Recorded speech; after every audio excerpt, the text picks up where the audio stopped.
Dad left everything to me and Mom got nothing. Because she cheated on him while he was dying of cancer, now she remarried a stranger who threw out all my dad's belongings, and called himself our new father, so I kicked both out of our house. 8 months ago, my dad passed away, and life hasn't been the same since. Now, it's just me, and my brother trying to figure out how to move forward without him. Dad had a will, and in it, he made it clear that he wanted me and my brother to have his house and everything in his bank account. I guess he thought that was the best way to take care of us. But when my mom found out, she was furious. She felt like she had been pushed aside, like Dad had chosen us over her. The thing is, my mom and Dad never really had a good relationship, even when he was alive.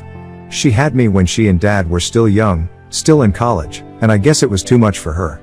The pressure of being a mother, of having this whole new responsibility when she wasn't ready, became overwhelming. So, one day, she just left me and my dad without any warnings. She disappeared for 2 years, and during that time, it was my dad and his parents who raised me. They were the ones who fed me, took care of me, and gave me the love that I didn't get from her. I don't remember much from when I was really little, but I do know that my dad never made me feel like I was missing something. He was there, always making sure I had what I needed, even though he must have been hurting from what she did. Then, 4 years after she left, my mom suddenly showed back up in our lives, acting like nothing had happened. She gave this whole emotional story about how she regretted leaving us, how much she missed us, and how she wanted to be part of our lives again. She cried, she apologized, and she made all these promises about how things would be different this time, if he gave her a second chance. My dad, being the kind person he was, decided to give her another chance. Maybe he still loved her, or maybe he just wanted me to have both parents in my life. Either way, he let her back in. But for me, I never really connected with my mother. I couldn't just forget that she had left me behind. I couldn't pretend that those 4 years without her hadn't happened. No matter how hard she tried to act like we were a normal family again, I just didn't feel that connection with her. She has always been a distant parent to me, more like someone who was just there rather than someone who truly cared about being involved in my life. She never really made an effort to get to know me, and honestly, I don't think she ever wanted to. One of the biggest issues between us is how different we both are. I have never been the girly daughter she has always wanted. I like sports, I dress comfortably rather than fashionably, and I am not interested in makeup or anything she thinks a proper girl should be into. Instead of accepting me for who I am, she has constantly criticized me all my life. In the past, she would roll her eyes when I wore baggy clothes, make snide comments when I spent too much time playing outside, and complain to my dad about how embarrassing it was that I wasn't more ladylike. She would even talk to other people about it, like it was some great disappointment that her daughter wasn't the picture-perfect version of what she imagined. That's why I have always felt distant from her. She didn't just ignore me. She made me feel like I wasn't good enough in her eyes. Like who I was, at my core, was something to be ashamed of. And after years of that, it became impossible for me to see her as a real mother. She was just someone I had to live with, someone who happened to be connected to me by blood. But she never felt like family.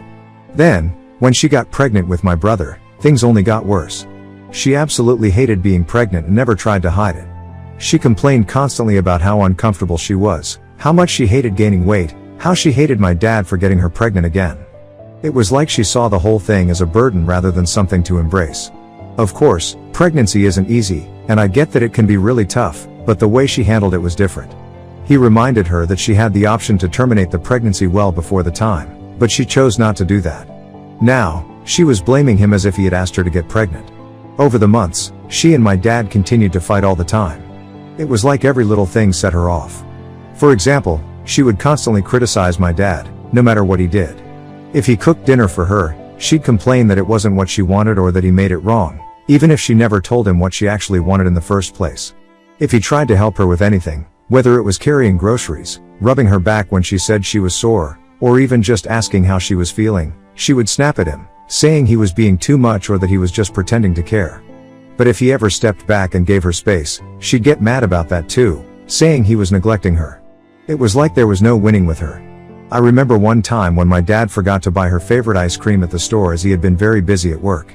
Instead of being a bit understanding, she exploded on him, yelling about how he never listens and doesn't care about her needs.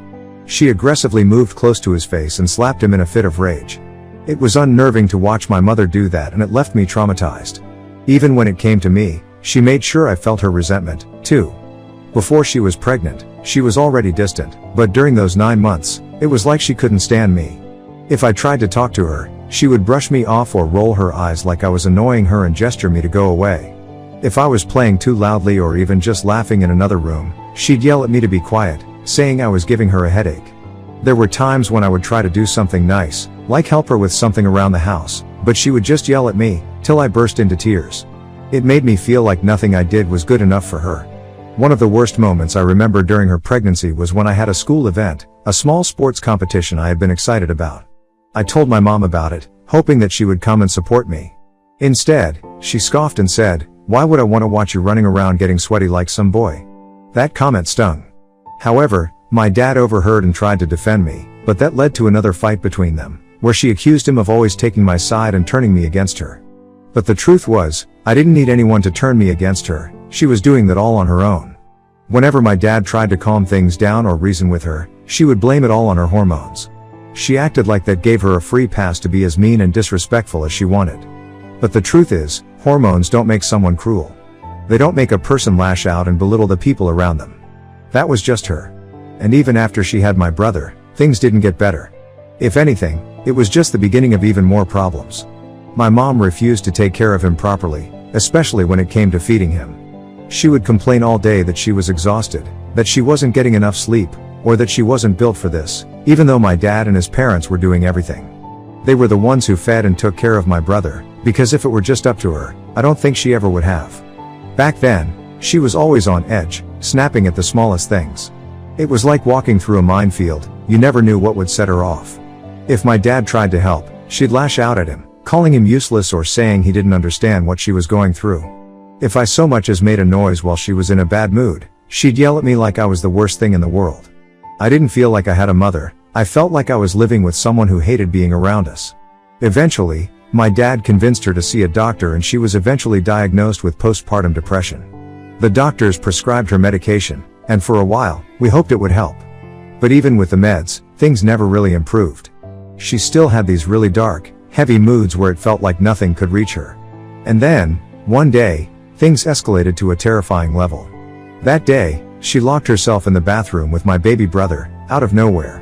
He must have been terrified because he started to scream and cry. Dad banged on the door asking her to get out, but she didn't reply back to him. He got worried and started to break down the door as he could feel something was wrong. When he finally got through the door, we discovered my mother standing with a knife.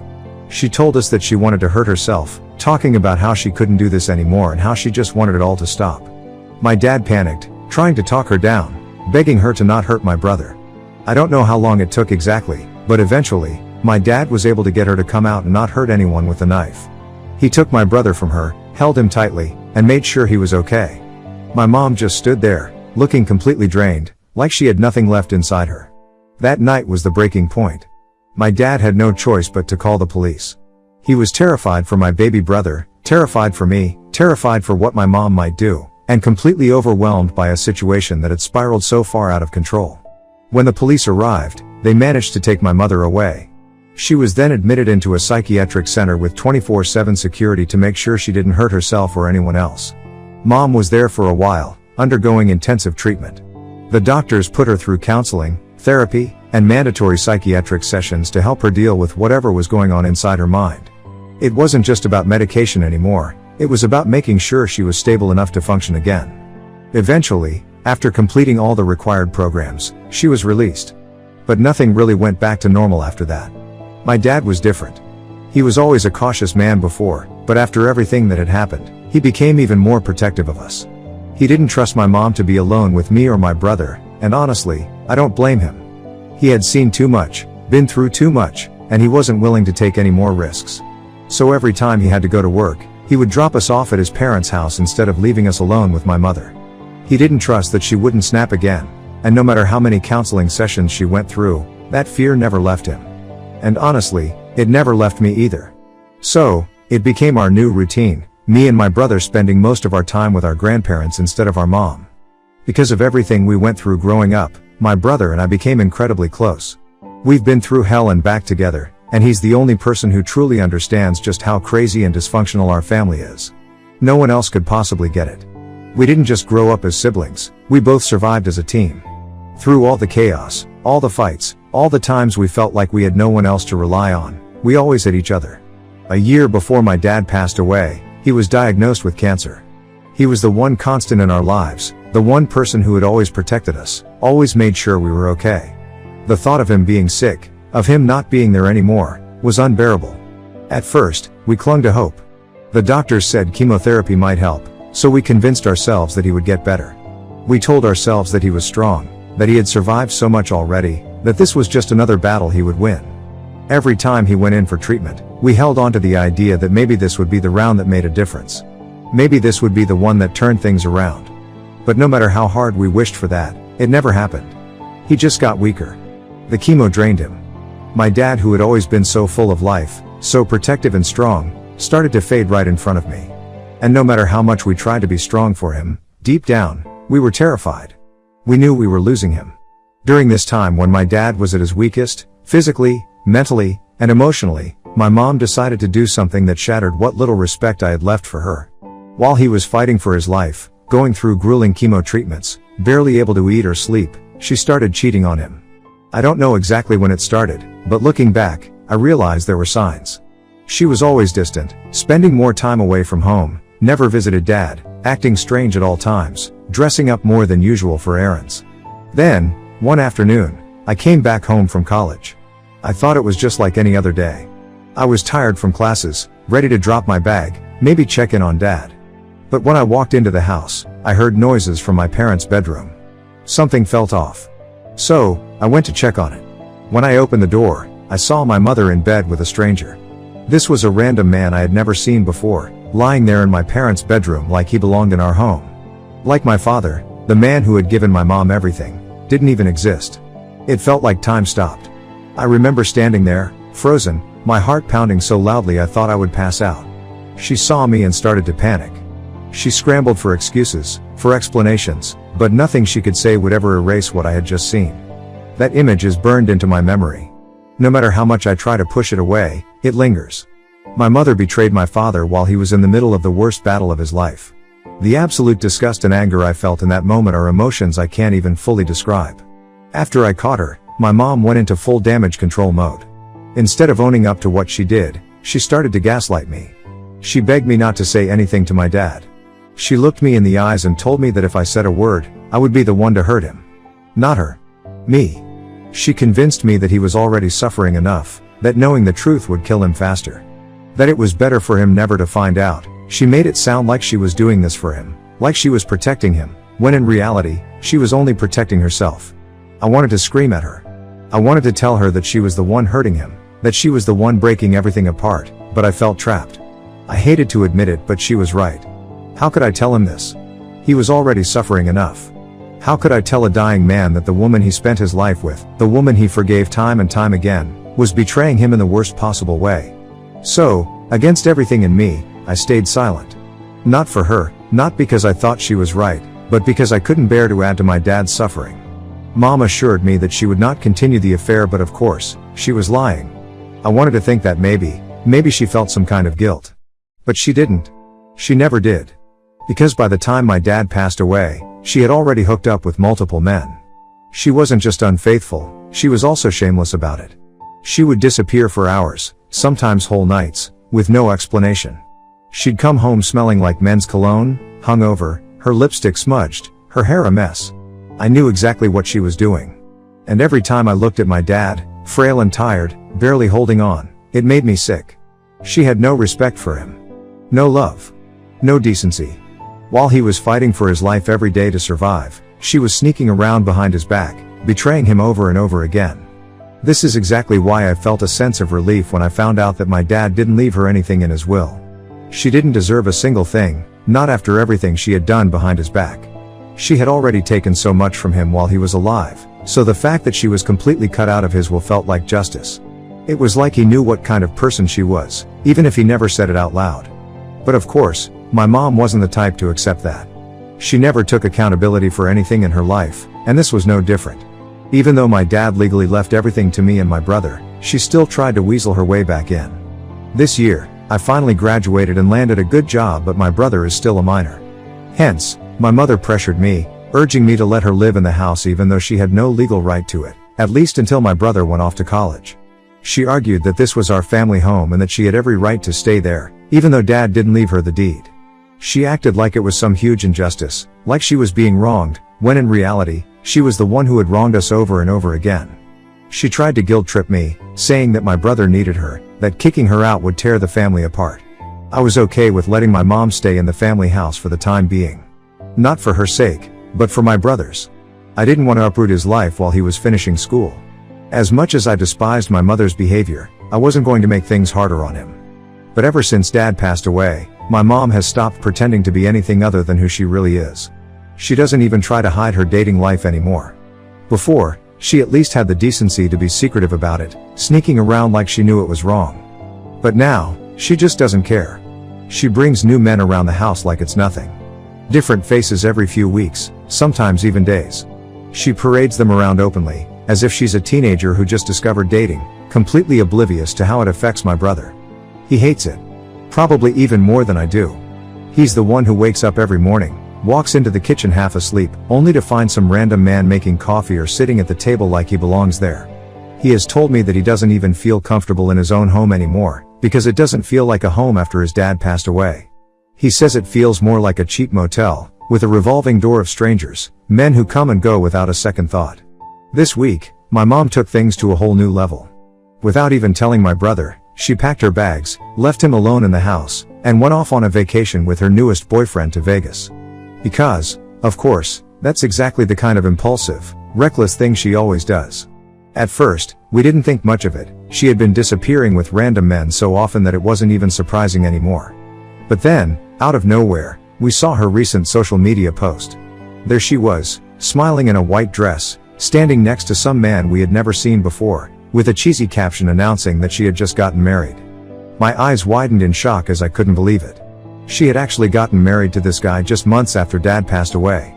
She didn't even have the decency to wait for a while. My brother and I were furious that she got married without even informing us. No conversation with us, no warning, not even a heads up. And if that wasn't bad enough, she actually had the nerve to call us later that day, where she went on and on about how proud she was of her second marriage, talking about how she had finally snatched a good man. Then, in the most nauseatingly cheerful tone, she told us that he was going to be our new stepdad. I almost gagged. The absolute audacity of this woman to try and force this complete stranger into our lives as if we were supposed to welcome him with open arms. As if our dad, the man who raised us, who sacrificed everything for us, was just some old chapter she could close and move on from without a second thought. Not even a full day after getting married, this man, this complete stranger, moves into our house like he owns the place. My brother, still reeling from the shock of mom's sudden marriage, comes home from school and finds boxes and boxes of dad's things outside on the pavement. His clothes, his books, his framed photos, his personal belongings, all of it was just thrown outside like trash. He rushed inside, looking for an explanation, and noticed that out in the backyard, mom and her new husband were burning some of dad's belongings. He screamed at them to stop, but mom had the nerve to act surprised, like she didn't know why he was so upset. Her new husband just scoffed and shouted back at my brother that he had thrown away all those boxes and was burning the rest of dad's belongings, because he didn't want to live in a house full of a dead man's things. He looked my brother dead in the eye and sneered, "You need to get over your grief and move on, boy. Your real dad is here now." That was the moment my brother snapped. He lunged at him, fists clenched, ready to beat the hell out of the man. But mom intervened and defended her husband. She told my brother that he was overreacting over meaningless things. Since I've learned the truth about everything, I want to kick my mother and her new husband out of the house. Would I be an a-hole if I did? Update 1. I appreciate every single one of you who took the time to respond. Hearing your thoughts and perspectives has helped me feel more confident in handling this situation. I think the reason that my dad never divorced my mother, even after everything, is because my dad was always the kind of person who believed in family, no matter how much pain it brought him. He never wanted my brother and me to grow up without both parents, and I think, deep down, he always hoped she would change one day. He loved us too much to risk losing us in a messy divorce, especially when we were younger. I also think that once he got sick, it became less of a priority. At the time, he was just focused on trying to survive. Also, the only reason I ever agreed to let my mother stay in the house was because my brother was still a minor, and I didn't want to make his life more unstable. I figured that as long as he was still in school, it was better for him to stay in a familiar environment rather than dealing with even more chaos. But after what just happened, I will make sure that she's not staying at our house for much longer. I'll keep you all updated as things move forward. Update 2. This week, after everything that happened, I decided to talk to a lawyer to understand my rights and what I could do to protect my brother and our home. After reviewing the situation, my lawyer confirmed that since the house legally belongs to me and my brother, I have every right to make my mother and her husband leave. So, I officially had a notice served to my mom, ordering her and her partner to move out. As expected, they are furious. My phone has been blowing up with calls and messages from mom, but I haven't answered. I already know it's just going to be more manipulation, guilt-tripping, and yelling, none of which I'm willing to deal with. Meanwhile, I've booked my tickets and will be heading back home soon. My brother needs me, and there's no way I'm leaving him to handle this mess alone. It's time to take back what's ours. Update 3, it's been 2 months, and my mother is officially out of our house. When the move-out deadline got closer, my mom became more and more desperate. At first, she was furious, calling me ungrateful, selfish, and cruel. She accused me of trying to ruin her life, of taking away her home, even though it was never hers to begin with. She threw every insult she could think of, hoping I would back down, but I didn't budge. Then, when she realized her anger wasn't working, she switched tactics. Suddenly, she wasn't the raging, bitter woman cursing me out. Now, she was the helpless victim. She started groveling, her voice trembling as she begged me to let her stay. She sobbed about how I was taking away the only thing she had left that reminded her of our father. She kept repeating that she and her husband had nowhere else to go, as if that was somehow my problem to fix. But I didn't care. Not anymore. I had spent my whole life watching her make selfish decisions, watching her hurt the people who actually loved her, and never once had she faced real consequences for it. This time was different. She made her choices, and now she had to live with them. When mom couldn't convince me, her husband tried to intimidate me, believing he could scare me into changing my mind. He went on about how I was being disrespectful and heartless for kicking my own mother out of the house. He acted like he had some kind of authority over me, like just because he married my mom, he could push me around. When I didn't care about what he had to say, he got even nastier. He threatened me, saying things like, "You don't know who you're messing with and I know where you live and can always come back to teach you a lesson." But I stood my ground. I wasn't a scared little kid, and I damn sure wasn't going to let some man who had known my mom for 5 minutes act like he had any say in my life. I told him straight up that if he or my mom refused to leave, I would get the police involved. I made it clear that if they tried anything shady, I wouldn't hesitate to file trespassing charges and have them both removed by force. The second I mentioned the police, he changed his tune. His tough guy act disappeared, and suddenly, he wasn't so eager to argue anymore. Since mom and her husband moved out, my brother and I have officially cut them off. No contact or no updates. Nothing. She made it clear a long time ago that we were never really her priority, so now, she's not ours either. To make sure she doesn't try anything, we have even changed the locks and installed security cameras around the house. There's absolutely nothing she or her husband can do to us now. This is our home, and for the first time in a long time, it finally feels like we are going to have some peace.